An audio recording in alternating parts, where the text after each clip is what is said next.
Okay. Hi guys. My name is Bethany. I'm really grateful that I get to be up here today, and I can tell you that it's only with God's help that I have the courage to be standing here. If you're a dorm student, then you've already heard this, but if you're not, I'd really appreciate if you listen to and respect what I have to say today. It's pretty personal. Recently, I read a book called The Gifts of Imperfection by Brene Brown. Some of you might have seen her TED Talks in class. While this doesn't have exact similarity to what I'm going to talk about, I'd like to start with this quote from the book. Vulnerability itself sounds like not a strong word, but it can be one of our biggest strengths. I know whenever someone mentions the term sexual harassment, it's really heavy and people don't like to think about it, but the truth is it happens, and it happens to a lot of us, and we need to start talking about it. There was a man in my neighborhood who would always want me to sit on his lap. It made me uncomfortable, but I was taught not to be rude, so I just did it. I was 8. Standing on the street in the US, a guy yelled at me while he was riding past on a bike, "Hey baby, I can make you smile." I was 14.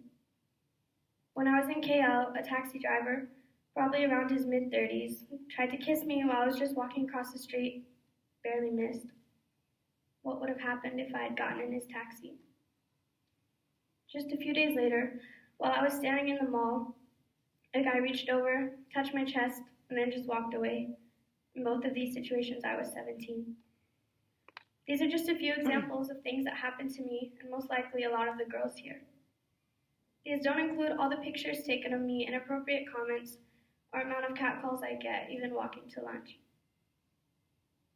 A while ago, while I was walking back from lunch to campus, a group of old men began to call out to me, telling me to come over there and calling me baby. I felt like throwing up. In 4 of these situations, I was with a guy friend. Things like this happen regardless of who you're with or what you're wearing. The worst example is one that I don't want to go into much detail about, but basically I made a decision that ended up with me alone in Batu. I made a choice to walk to my destination, which turned out to be wrong. It started pouring rain, I was alone, and I was terrified. Men on motorcycles and in cars would slow down and tell me to get in the car, that they could take me home, not to worry. They'd tell me how beautiful I was, and the tone of their voices and the look in their eyes scared me more than I knew possible. My friends weren't picking up their phones, and I was too scared to call my dorm parents. After walking for what seemed like forever in the rain on no sidewalk, with cars following me and calling out to me more, I finally found a place to stop, and some of my friends came to pick me up. I was really shaken up. I know sometimes around a lot we use the word triggered lightly. Even I do. But honestly, triggered has so much more meaning than getting annoyed or mad at something. After what happened to me in Batu, instances that normally I could have just shaken off became terrifying and unbearable because I was honestly, in the real sense, triggered by what happened to me. My brain would almost go into shutdown mode, and I would convince myself in every situation that the worst thing possible was going to happen, and then I would just sit in my own fear. When my friends would try to ask me what was wrong, I obviously had 2 choices, to either tell them or to not. If I did tell them, nothing they said ever made me feel any better, and that's not because they did anything wrong, but it's because I didn't deal with the emotions before passing it on to another person, hoping that they could fix it. Most of the time, I'd try to act normal, like everything was fine, and that I wasn't scared to leave campus, to get into grabs or walk past men on the streets. But eventually it became quite crippling, even if no one else noticed it but myself. By this time, I decided to talk to Aunt Val about it, which was extremely hard.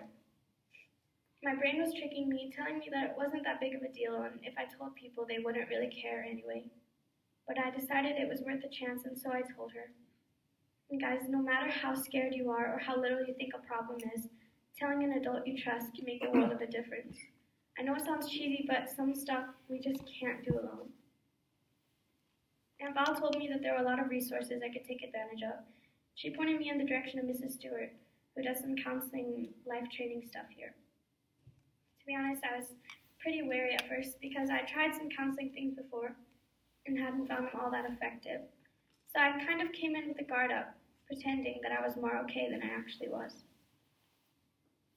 As my few sessions went on with her, though, she gave me practical things to do in my situations, which was extremely helpful.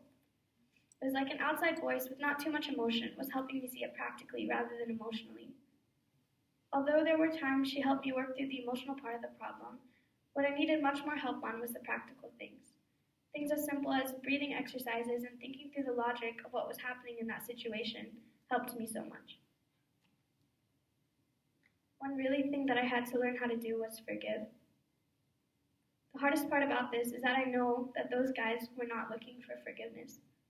They probably forgot what they even said to me an hour later, but I remembered, and I was a prisoner to my own anger and bitterness. I had to make the decision to forgive these men even though I knew they would never know. I'm still angry. This kind of thing should not happen to women. It should not happen to men, and it should definitely not have happened to me. I'm angry, but I'm not bitter. Anger paired with bitterness would make me powerless, but anger paired with forgiveness makes me powerful. That's how I'm standing here. I have a few points I want to leave you guys with. To the boys, please, if you're with a girl and she tells you about someone or something around her making her uncomfortable, please listen to her. She's most likely not making it up for attention or for any other reason, and it takes a lot of courage. Her brain could be telling her to not say anything, to not be a bother, or to not bring it up in case no one believes her. Prove her wrong. Stand up for her. Stand with her. It is always better to help someone who didn't turn out to need it than to not help someone who really needed you.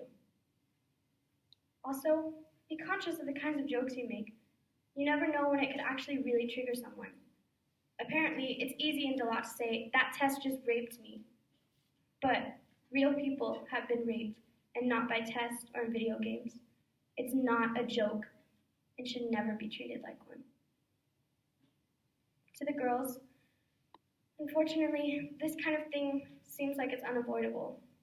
It doesn't have to do with what you wear because it's happened to me wearing my uniform, or where you go because it's happened to me in front of campus. You can't avoid it or change what's going to happen to you, but you can take steps to control your feelings and reaction towards it. Firstly, think through the logic of a situation. What are these person's intentions? Do they actually want to hurt you, or are they simply going about their business? Take deep breaths, because it really does help. Try to process your emotions and take control of them before you tell other people about it. And lastly, take time to recover. It's okay. I want you to know that if you're going through this, it really is okay. It seems like we're shamed into not talking about this, like it's somehow our fault, but it is never your fault. We need people to stand up and tell girls that it's okay to talk about this. We need to have the tools to help each other and to help ourselves. You might think no one cares, and even when no one does, God does. If anyone wants to talk about anything that I've said, please feel free to come talk to me or someone you trust. Processing helps. To end, I'm going to quote the gifts of imperfection again. Only when we are brave enough to explore the darkness will we discover the infinite power of our light. Thank you.